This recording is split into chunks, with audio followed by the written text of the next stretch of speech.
এক দুই তিন চার জাতির পিতা ওয়াকার। বাংলাদেশের বর্তমান ক্ষমতাসীন রাজনৈতিক দল বিএনপি এবং জামায়াত ইসলামের জাতির পিতা ওয়াকারুজ্জামান হয়েছিল ২০২৪ সালের জুলাই আগস্টের সেই ষড়যন্ত্রমূলক জঙ্গি উত্থানের সময় ওয়াকারুজ্জামান বিএনপি এবং জামায়াত ইসলামের জাতির পিতা হিসেবে অবতীর্ণ হয়েছিল। এখন ২ বছর পর ওয়াকারের মেয়াদ শেষ হওয়ার আগেই ওয়াকারকে পশ্চাৎ দেশ বরাবর ফ্রি কিক মেরে ক্ষমতা থেকে সরিয়ে দেওয়ার একটা গভীর পরিকল্পনা চলমান, এবং নৌবাহিনীর যেই প্রধান সেই জামাতি রাজাকারের পুত্রকে অলরেডি ফ্রি কিক মেরে সরিয়ে দিয়েছে জনাব তারেক রহমান। তারেক রহমানকে এই একটা কারণে ভালো লাগে, যেই সব গাদ্দার, যেই সব বেঈমান, যেই সব প্রতারক, তাদেরকে তারেক রহমান চমৎকার ভাবে ব্যবহার করে, ব্যবহার শেষে ডাস্টবিনে ফেলে দেয়, ঠিক ব্যবহার করা টিস্যুর মতো। নৌবাহিনীর প্রধানকে টিস্যুর মতো ব্যবহার করে ছুঁড়ে ফেলে দিয়েছে। এখন নেক্সট লক্ষ্যবস্তু বিএনপি জামায়াতের এক সময়কার জাতির পিতা ওয়াকারুজ্জামানকে। খুব শীঘ্রই ওয়াকারকে তার সেনাবাহিনীর প্রধানের পদ থেকে সরিয়ে দেওয়া হবে, এবং সরানোর পর তার উপর কি আসতে পারে সেটা আপনারা কমেন্টে একটু জানাবেন।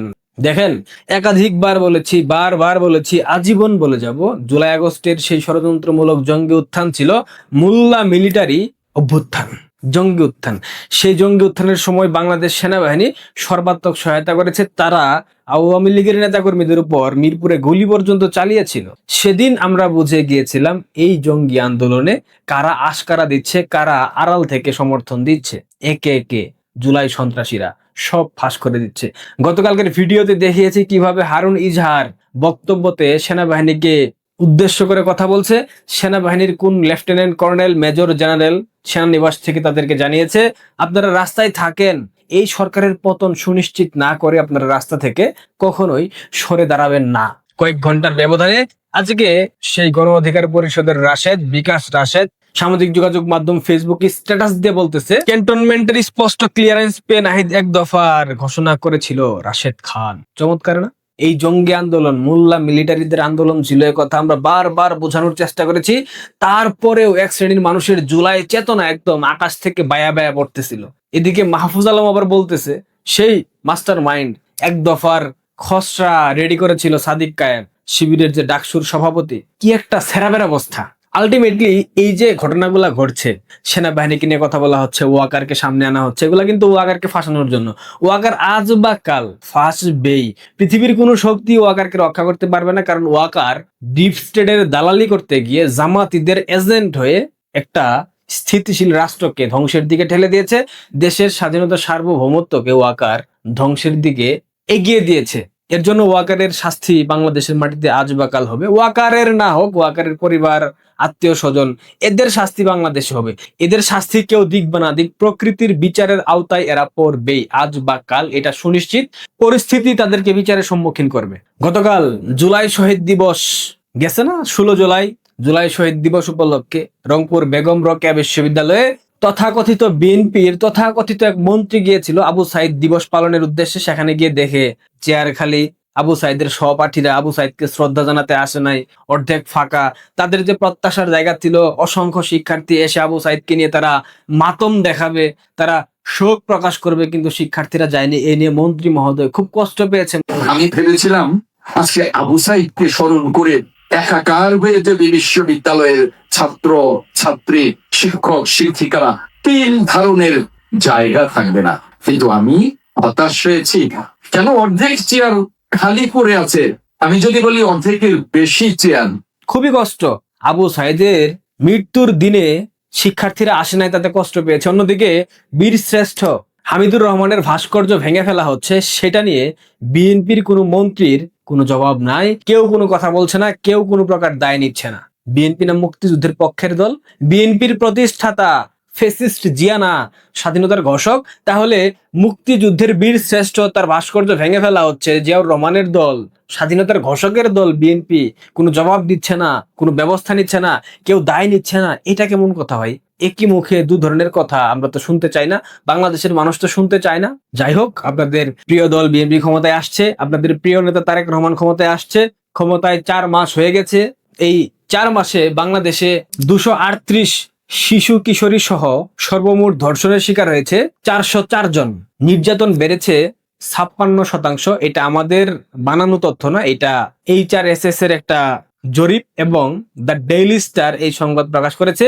দ্য ডেইলি স্টার এখন আবার জনাব তারেক রহমানের খুব কাছের পত্রিকা। মাহফুজ আনাম এবং প্রথম আলোর মতিউর রহমান এর আবার তারেক রহমানের খুব প্রাণের মানুষ, কারণ জুলাই আগস্টের সেই ষড়যন্ত্রমূলক জঙ্গি উত্থানের সময় শেখ হাসিনা সরকারের পতনের পেছনে মারাত্মক ভূমিকা রেখেছিল প্রথম আলো এবং ডেইলি স্টার।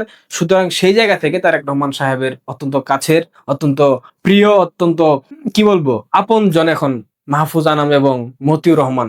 সুতরাং ডেইলি স্টার যা বলবে সত্যই বলবে, ডেইলি স্টার তো মিথ্যা বলবে না। অর্থাৎ বিএনপি ক্ষমতায় আসার পর 56% নির্যাতন বাংলাদেশে বেড়েছে, অথচ তারেক রহমান বলে সে প্রতিহিংসা রাজনীতি করে না, সে স্বজনপ্রীতির রাজনীতি করে না, সে বাংলাদেশের মানুষের পক্ষের রাজনীতি করে, স্বাধীনতার পক্ষের রাজনৈতিক নেতা জনাব তারেক রহমান। পাগলে বিশ্বাস করবে এসব বললে? জুলাই চেতনা, জুলাই চেতনা, জুলাই চেতনা বাস্তবায়নে সবাইকে ঐক্যবদ্ধ থাকতে হবে। এই ঐক্যবদ্ধ থাকার নজির তোমরা দেখতে পাচ্ছি। এদেশে বেশি দিন না, 1 বছর 2 বছর পর জুলাই নামে কোনো শব্দ থাকবে না। যে জুলাইয়ের নাম উচ্চারণ করবে সাধারণ জনতা এদেরকে গণধোলাই দেবে, এটা আপনারা লিখে রাখতে পারেন।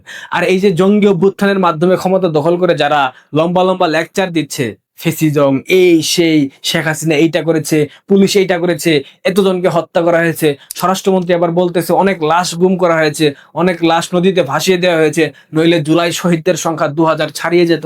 আরে ভাই, এই জুলাই আন্দোলনটাই তো ছিল একটা স্ক্যাম।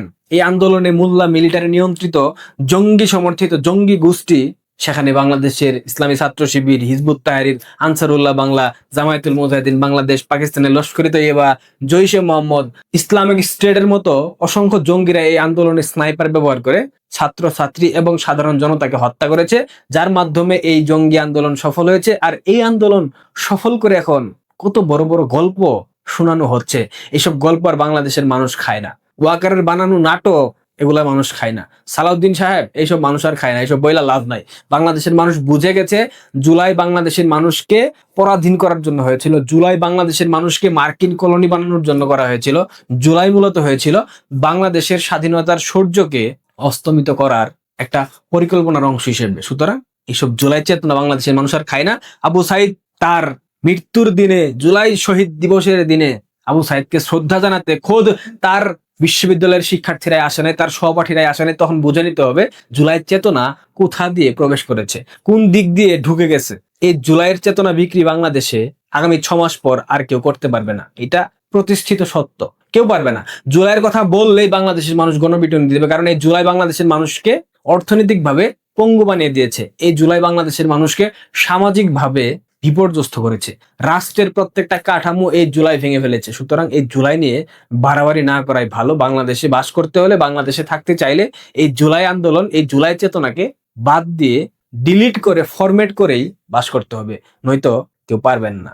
আজ ক্ষমতায় আছেন, অনেক কথা বলছেন, কিন্তু ক্ষমতায় চিরস্থায়ী থাকবেন না, সেটাও ভাবা উচিত। ক্ষমতা থেকে চলে গেলে এই জুলাই আর কি উচ্চারণ করবে না। ওয়াকারের বিচার বাংলাদেশের মাটিতে দেখার অপেক্ষায় রইল। হুমকি দাম কিনা নিয়তি এদেরকে বিচারের কাঠগড়ায় দাঁড় করাবে। ধন্যবাদ।